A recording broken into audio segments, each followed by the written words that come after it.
Being the maker of an iconic film like Dilwale Dulhaniya Le Jayenge must come with its own singular ache.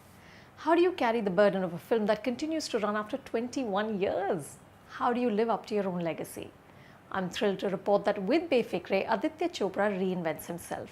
And in doing so, he gives Bollywood romance a buoyancy and exhilaration. Much of this adrenaline comes from the leading man, Ranveer Singh. He plays Dharam, a Karol Bagh ka Londa. Think of him as a spruced up Bittu from Band Baja Barat.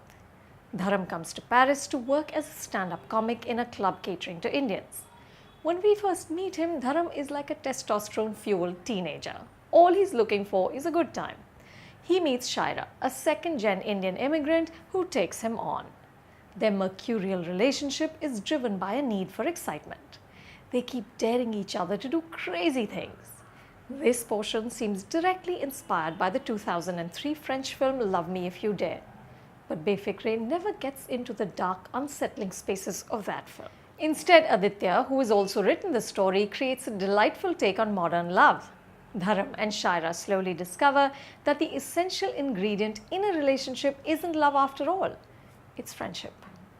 In an open letter, Aditya wrote that he would not have made Befikre if an actor named Ranveer Singh did not exist. I believe him, because Ranveer brings this smartly written script to life. He has an industrial strength charm and vitality that makes Dharam as endearing to us as he is to Shaira.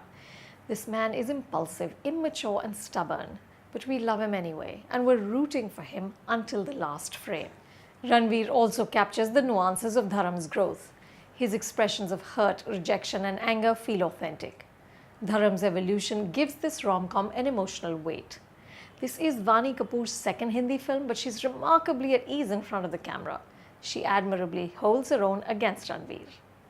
Befikre is also enhanced by Vishal Shekhar's lilting soundtrack and Jaideep Sahani's lyrics. I especially enjoyed Labon Ka Karobar. In fact, the writing overall is first-rate. Adi creates some lovely moments, including a mother-daughter scene that is a throwback to the classic moment in DDLJ when Simran's mother asks her to give up her love. Now, of course, no such societal constraints are in place. Shaira only has to battle herself to figure out what her heart desires. The new millennial romance has no space for archaic Indian values like chastity. But Adi can't resist bunging in the importance of Indianness. Shaira might be a Parisian hipster, but when she's low, she seeks comfort in a paratha. With this film, Adi does for Paris what Yash Chopra did for Switzerland. The beautifully lit city seems like a magical playground of cobbled streets, cafes, and gorgeous men and women swooning and smooching in every corner. When I walked out of the theatre, my own life felt a little grubby. Befikre is much too long. There's also a noticeable dip in the second half, and the farcical ending isn't entirely satisfying, but there's enough magic here to leave you with a smile. I'm going with 3.5 stars. For more reviews like this, subscribe to Film Companion, and for more videos, click here.